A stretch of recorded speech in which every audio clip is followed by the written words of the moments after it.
गुरुदेव, मैं पिछले 3 वर्षों से आपसे जुड़ी हूँ, लेकिन मेरे परिवार में, मेरे घर में सिर्फ मैं ही आपको देखती हूँ गुरुदेव।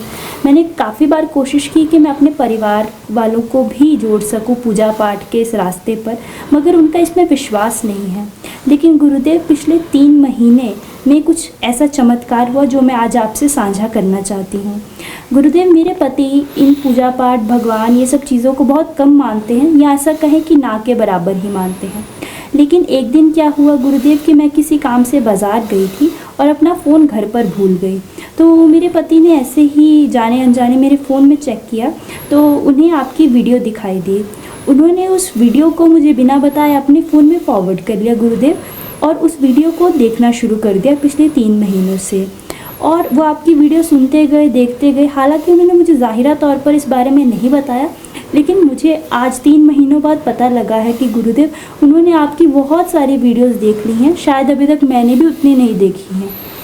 वो ऑफिस जाते हैं तो मेट्रो में आपकी वीडियो चला करके सुनते रहते हैं, और वापस आते हैं तो भी ऐसा करते हैं। और जब समय उनके पास खाली होता है तो ऐसे बाहर कहीं जाने के बजाय आपकी वीडियो देखते हैं। लेकिन पता नहीं मुझे कैसे नहीं पता चला। और अब गुरुदेव, आपको बताते हुए खुशी हो रही है कि मेरे पति, जो कि आश्रम नहीं कभी आना चाहते थे, कभी शायद पूजा पाठ के रास्ते पर नहीं चल सकते थे, अब वो होली के अनुष्ठान में खुद आ रहे हैं और मुझे भी लेकर आ रहे हैं। मैंने तो सिर्फ गुरुदेव आश्रम आने के बारे में सोचा था, और सच्चे हृदय से आपसे ये मैंने कहा था कि गुरुदेव, कभी ऐसी कृपा हो कि मैं भी आश्रम आ सकूं। लेकिन गुरुदेव, आपकी कृपा ऐसी हुई कि मैं तो आश्रम आ ही रही हूँ, लेकिन मेरे पति ने दीक्षा का विचार बना लिया है और इस बार वो आपसे दीक्षित होंगे। आपका बहुत बहुत धन्यवाद गुरुदेव। रचना शांडिल्य, कानपुर से। परमात्मा की रचना है और परमात्मा की रचना के पति भी हैं और रचना का परिवार भी है। अब ये सब रचना परमात्मा की है, कुछ कर नहीं सकते हैं। मैं तो बस एक बात आपसे कही थी मैंने बहुत पहले कि मैं संक्रामक हूँ। या तो मुझे आप त्याग ही देंगे, मेरे साथ ना चल सकेंगे, या फिर जुड़ेंगे तो फिर मेरे बिना ना चल सकेंगे। दोनों ही में ठीक है, दोनों ही अच्छे हैं और ठीक है। और ये तो आप 3 महीने हों कि 3 साल हों कि 30 साल हों कि 3 जन्म हों कि 30 जन्म हों, ये आप सोचते हैं कि आप कुछ कर रहे हैं, हम भी बहुत कुछ कर रहे हैं। इधर से हम बहुत सारे संदेश इस ब्रह्मांड में ऐसे संप्रेषित करते हैं, शिवत्व के आत्मा की खुराक को हम भेजते हैं।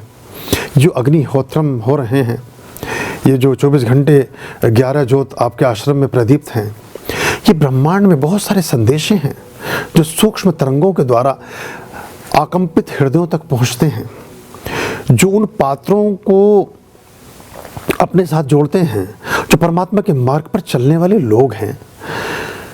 भगवान बुद्ध कहते थे कि जब कोई पुष्प पुष्पित होता है, पल्लवित होता है, सुवासित होता है, सुगंधित होता है, तो कोई तितलियों को पाती नहीं भेजी जाती, भंवरों को कोई टेलीग्राम नहीं किए जाते, उनको कोई चिट्ठियाँ नहीं भेजते हैं, उनको कोई संदेशा, कोई ड्योडी और मुनादी नहीं पिटवाई जाती। सबको पता चल जाता है कहाँ क्या हो रहा है।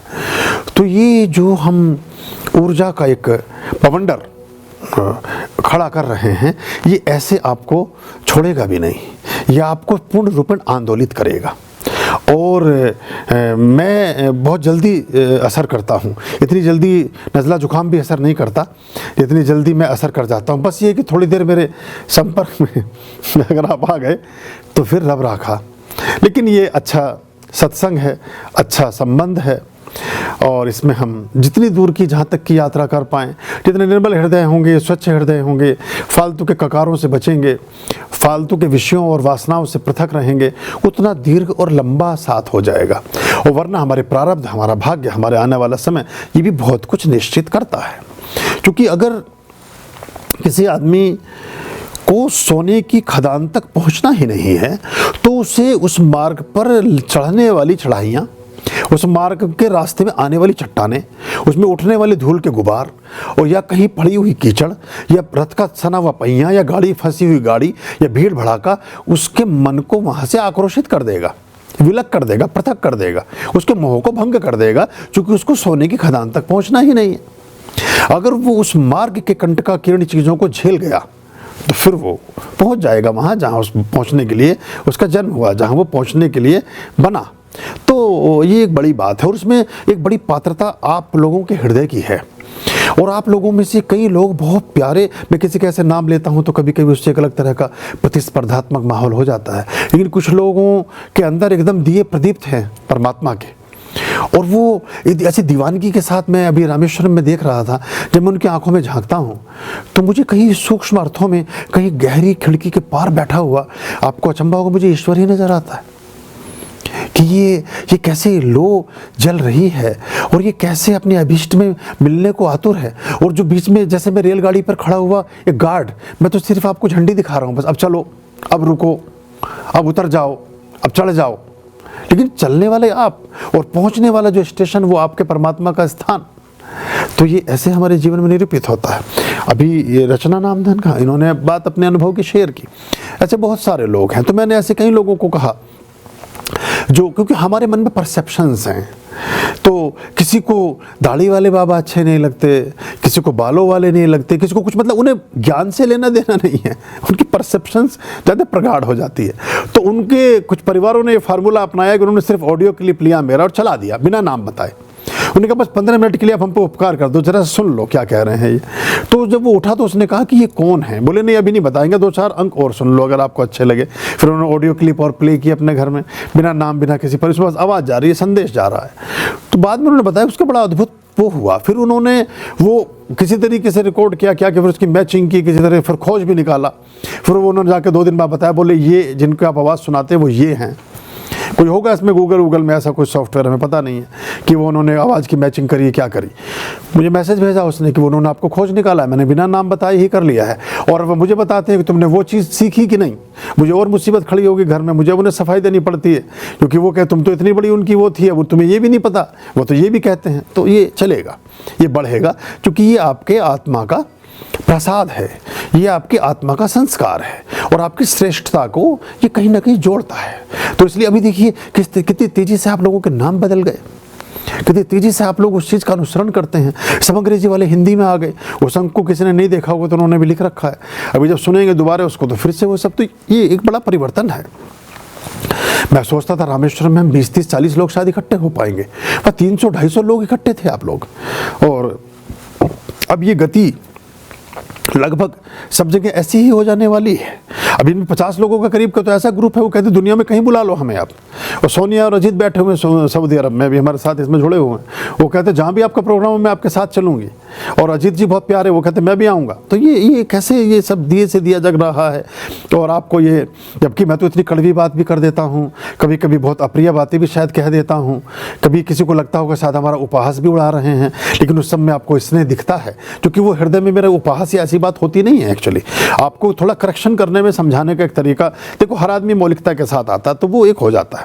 पर ये अंततोगत्वा आपका जो अनुभव रहा ये है और ये बढ़ेगा। थोड़ा सा बस उसमें ठहरने की, समझने की बात होती है, क्योंकि हमारी कोई बात देयरफॉर है नहीं, कोई ऐसी नहीं है जो विशेष किसी चीज़ की व्यवस्था को हम स्थापित करने के लिए कहते हो, जो आपके जीवन का एक विशिष्ट पक्ष है, जो आपके जीवन का एक अनिवार्य हेतु है, जो आपके जीवन में होना चाहिए, उस बात के ही बारे में आपका से पर्दा हम हटाते हैं। कभी कभी बड़े अच्छे अनुभव और बड़ी अच्छी चीज़ें प्रकट होती हैं और मुझे भी कभी कभी, मैं भी एकदम विस्मय से भरता हूँ। आज मुझे एक 35 साल पुराने अपने बहुत कहना चाहिए अग्रज, बड़े प्यारा साज पधारे, उन्होंने मेरी पहली पुस्तक को प्रकाशित किया था 1989 और 1990 के आसपास, और उस समय मुझे सबसे ज़्यादा रॉयल्टी भी दी थी पूरे देश में। आज वो पधारे और मैं अभिभूत था उनको देख करके, और वो आज बहुत बड़े, पहले से बहुत बड़े व्यक्ति थे वो, ऋतुराज जी। तो वो आज मेरठ से आए थे, मुझे उनसे मिलकर बड़ी प्रसन्नता हुई और वो भी बड़े गदगद थे। तो ये कई बार अलग अलग तरह के मार्ग हैं, परमात्मा कैसे कहाँ मिलन कराता है, कैसे किस चीज़ का क्या निर्दिष्ट व्याख्यान है, कौन सी चीज़ आपके जीवन के साथ किस तरह से संलिप्त है, कहाँ जोड़ती है, कहाँ हटाती है, कहाँ क्या करती है, ये सारी चीज़ें रचना का हिस्सा है, जीवन की रचना का हिस्सा है। तो वो अच्छा रहेगा। अभयां भज रे चित संत